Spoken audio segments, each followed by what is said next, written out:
இந்த வீடியோ நான் உங்கள்கிட்ட என்ன ஷேர் பண்ண போகிறேன்னா என்ஐஏ விசஸ் என்டிகே அப்படிங்கிற ஒரு மிகப்பெரிய பிரச்சனை போயிட்டு இருக்கு. இது அரசியல் நரேட்டிவாக உண்மைக்குமே இல்லைனாடி பசங்க தப்பு பண்ணிட்டாங்களா, இந்த கோணத்தில் தான் இந்த வீடியோ நம்ம பேச போகிறோம். இந்த செய்தி நமக்கு என்ன சொல்ல வருது, இந்த செய்தியோட உண்மைத்தன்மை என்ன, இடும்பாவன் கார்த்தி அவர்கள் கோர்ட்டுக்கு போயிருக்காங்களே, என்ன பர்பஸ்க்காண்டி கோர்ட்டுக்கு போயிருக்காங்க, கோர்ட்டு என்ன தீர்வு அண்ணனுக்கு கொடுத்துருக்கு அப்படிங்கிற உள்ளிட்ட நாம் தமிழர் கட்சி சந்திக்கக்கூடிய இந்த பிரச்சனையை பற்றி விலாவாரியாக அந்த வீடியோவில் பேசலாம். ஏன்னா எல்லாருமே பேசுகிறாங்க, நான் மறுக்கலை. ஆனால் ஒரு சில வழக்கு மையமாக வச்சு தான் அந்த பிரச்சனை மிக தீவிரமாக நகர்த்தப்படுது. அந்த 2022 பதியப்பட்ட வழக்கு, அந்த வழக்கை பற்றி பெரிய லெவலில் யாரும் பேசலை. அந்த வழக்கை குறித்து பேசிட்டு அதற்கும் நாம் தமிழர் கட்சிக்கும் எதுவும் தொடர்பு இருக்கா அப்படிங்கிற அந்த தொடர்பு புள்ளியும் பார்த்துட்டு இந்த வீடியோ என் பண்ணிடலாம். இந்த வீடியோவில் என்டிகே என்ன பண்ணியிருக்கு அப்படிங்கிறத தெளிவாக பார்க்க போகிறோம். உற்சாக வணக்கங்கள், வாங்க பதிவுக்குள்ளே போகலாம். இப்போ முதல் விஷயம் மக்களை, எல்லாரும் பேச ஆரம்பித்த அந்த முதல் விஷயமான 2022 வழக்கு என்ன, அதற்கும் என்டிகேக்கும் என்ன சம்மந்தம் இருக்குது அப்படிங்கிற அந்த புள்ளியிலேருந்து இந்த வீடியோ ஆரம்பிக்கலாம். 2022 மே 19 சேலம் செட்டிசாவடி பகுதியில் போலீஸ் ரெய்டு பண்ணுறாங்க. வர்ற வாகனம் அத்தனையுமே அப்படியே சோதனை பண்ணிட்டு இருக்காங்க. அந்த சோதனையில் ஒரு வாகனத்தை மறிக்கிறாங்க. ஆக்சுவலாக அது ஒரு 2 வீலர். அந்த 2 வீலரை மறித்து அதில் இருக்கக்கூடிய 2 பேரை சந்தேகத்தின் அடிப்படையில் விசாரிக்கிறாங்க. போலீஸுக்கு எந்த இடத்துல சந்தேகம் வருதுன்னா, 2 பேரும் தங்களோட பாக்கெட்டில் நாட்டு துப்பாக்கி வச்சிருக்காரு. ஒருத்தரோட பேர் என்னன்னு சொல்லி கேட்டிங்கன்னா சஞ்சய் பிரகாஷ், 24 வயசு. இன்னொருத்தரோட பேர் என்னன்னு கேட்டிங்கன்னா நவீன் சக்கரவர்த்தி. 2 பேருமே சேலம் மாவட்டத்தை சேர்ந்தவங்க தான். இவங்களை பற்றி கொஞ்சம் ஃபர்தராக விசாரிக்கும் போது இவங்க சேலம் செட்டிசாவடி அப்படிங்கிற பகுதியில் யூடியூப்பை பார்த்து எப்படி துப்பாக்கி தயாரிக்கலாம் அப்படிங்கிற விஷயத்தெல்லாம் தெரிஞ்சுக்கிறதுக்கு தனியாக ஒரு வீடு எடுத்து இந்த வேலையை செஞ்சுக்கிட்டு இருக்காங்க. ஸோ அவரோட வீரை கண்டுபிடிக்கிறாங்க, வீடுக்குள்ளே ரெய்டு போகிறாங்க, நிறைய ஆயுதங்களை பார்க்குறாங்க, வெடிபொருட்களை பார்க்குறாங்க. எல்லாத்தையும் பார்த்தோன்னே வழக்கோட முக்கியத்துவம் கருதி கியூ பிரிவு போலீஸாருக்கு இந்த வழக்கம் மாற்றி விட்டுறாங்க. ஸோ அந்த ஆயுதம் சார்ந்த விஷயத்தெல்லாம் மிக முக்கியமாக கையாளக்கூடிய பிரிவு தான் கியூ பிரிவு. கியூ பிரிவு போலீஸார் இந்த வழக்கை டீல் பண்ணுறாங்க. கியூ பிரிவு போலீஸார் இந்த வழக்குள்ள வெளில அவங்க எல்லாத்தையும் பார்க்கும்போது இது ஏதோ தேச பாதுகாப்பு சம்பந்தப்பட்ட விஷயமா இருக்குன்னு சொல்லி இந்த வழக்கை தமிழ்நாடு அரசு என்ஐஏக்கு மாற்றி விடுது. அப்போ தான் என்ஐஏ இந்த வழக்குள்ளே வர்றாங்க. ஸோ என்ஐஏ இந்த வழக்குள்ளே இந்த பசங்களை கஸ்டடியில் எடுத்து விசாரிக்கும் போது நிறையா விஷயங்களை டீட்டெயில் எடுத்துக்கிறாங்க.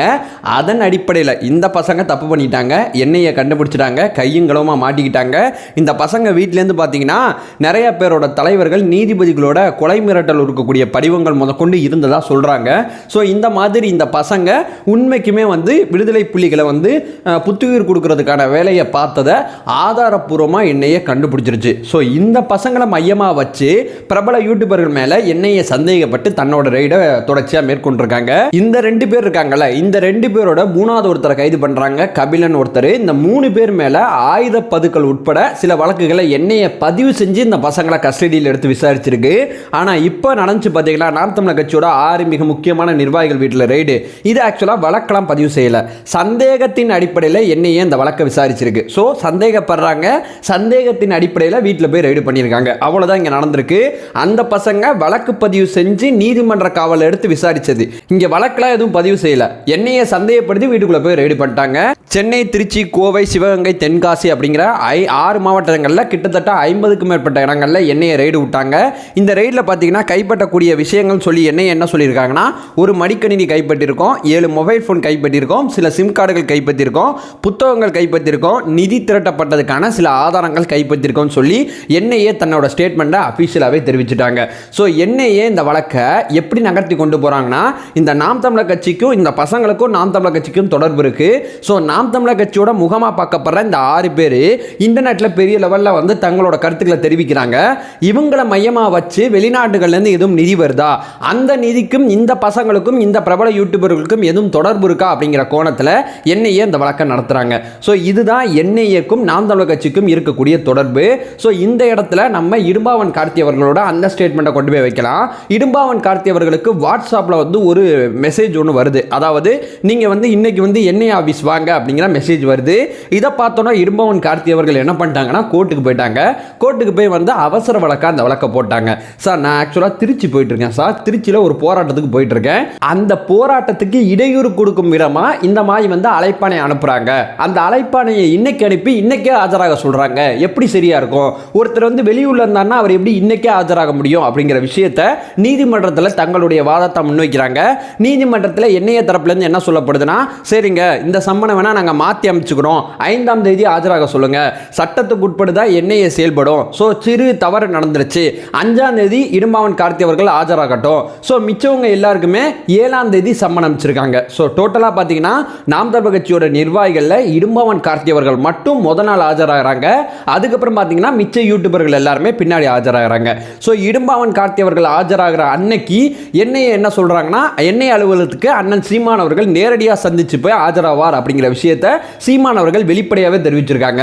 ஸோ என்ஐஏ சம்மனுக்கு யாருக்கு அனுப்பிச்சிருக்குன்னா 5ஆம் தேதி ஆஜராகன்னு சொல்லி அந்த சம்மனை ஆக்சுவலாக பார்த்தீங்கன்னா நாம் தமிழர் கட்சியோட தலைமை அலுவலகத்தோட அந்த முகவரிக்கு தான் அனுப்பிச்சிருக்கு. ஏன்னா இடும்பாவன் கார்த்தி அவர்கள் அங்கே தான் வசிக்கிறாங்க இப்போதைக்கு. ஸோ இடும்பாவன் கார்த்தி அவர்கள் ஆஜராக வேண்டிய அந்த இடத்துக்கு நாம் தமிழர் கட்சியோட தலைமை ஒருங்கிணைப்பாளராக இருக்கக்கூடிய சீமான் அவர்கள் நேரடியாக போய் ஆஜராகிறாங்க. ஸோ என்ஐஏ இந்த விஷயத்தை ஏற்றுமா அப்படிங்கிறது தெரியல. ஸோ என்ஐஏக்கும் நாம் தமிழர் கட்சிக்கும் இடையில நடக்கக்கூடிய பிரச்சனை இதுவாக தான் இருக்குது. ஸோ என்ஐஏ சொல்கிற மாதிரி இப்போ இருக்கிற தகவல் அடிப்படையில் நாம் தமிழர் கட்சி இந்த தப்பெல்லாம் பண்ணியிருப்பாங்களான்னு கேட்டிங்கன்னா அதெல்லாம் ரொம்ப ரொம்ப ரொம்ப ரொம்ப ரொம்ப கம்மி. ஏன்னா நாம் தமிழர் கட்சி மேலே வந்து வேறு சில விமர்சனங்களை வைக்கலாம். ஆனால் தேசத்துக்கு அச்சுறுத்தல், தமிழ்நாட்டுக்கு அச்சுறுத்தல் அப்படிங்கிறதெல்லாம் அவங்க மேலாம் வைக்க முடியாது. அவ்வளவு மோசமான மனிதர்கள் அவங்க கிடையாது. ஸோ அப்படிங்கிற ஒரு விஷயத்தை சொல்லிட்டு இந்த வீடியோ என் பண்ணிக்கிறேன். இந்த பிரபல யூடியூபர்கள் வேணால் நாம் தமிழர் கட்சியோட முகமாக இருக்கலாம், வெளிநாட்டோட உறவுகள் இவங்களை நம்பி பணத்தை அனுப்பலாம், இவங்க அதன் அடிப்படையில் இந்த சேனலில் நடத்தலாம், கட்சியை நடத்தலாம், அதெல்லாம் நடக்கும். அதனால தான் நான் மாற்று கருத்து சொல்லலை. அனுப்பப்படுற படமானது இந்த மாதிரி வந்து விடுதலை புலிகளை புத்துயிர் கொடுக்கறதுக்கு, அப்படி பாம்பு போடுறதுக்கு, அப்படி சுட்டு விழுத்துறதுக்கு இதுக்கெல்லாம் வாய்ப்பு கிடையாது மக்களே. இதெல்லாம் நடக்கிறதுக்கு ஒரு துளியும் வாய்ப்பு கிடையாது. ஏன்னா அண்ணனை நம்புகிறோம், கட்சியை நம்புகிறோம், கட்சியோட தம்பிகளை நாங்கள் நம்புகிறோம். முழுக்க முழுக்க மக்களுக்கு இடையூறு தரும் விதமாக இப்படிலாம் அவங்க நடந்துக்க மாட்டாங்க. என்னையும் சந்தேகத்தின் அடிப்படையில் தான் வந்திருக்காங்க. அந்த சந்தேகம் அரசியல் நரேட்டிவாக இருந்துச்சுன்னா ரொம்ப ரொம்ப தப்பாயிரும் அப்படிங்கிற ஒரு விஷயத்தை சொல்லிட்டு இந்த வீடியோ நான் என் பண்ணிக்கிறேன். நம்ம சேனலை ஃபர்தராக ஃபாலோ பண்ணிங்கன்னா செய்திகள் சார்ந்த அறியாமைகளை தொடர்ச்சியாக அகற்றிக்கிட்டு இருக்கோம். அதை சொல்லிட்டு வீடியோ என் பண்ணிக்கிறேன். நம்மளோட ஒரே நோக்கம் அறியாமை அகற்ற வேண்டும், அறியாமை அகற்றப்பட வேண்டும். Thank you so much.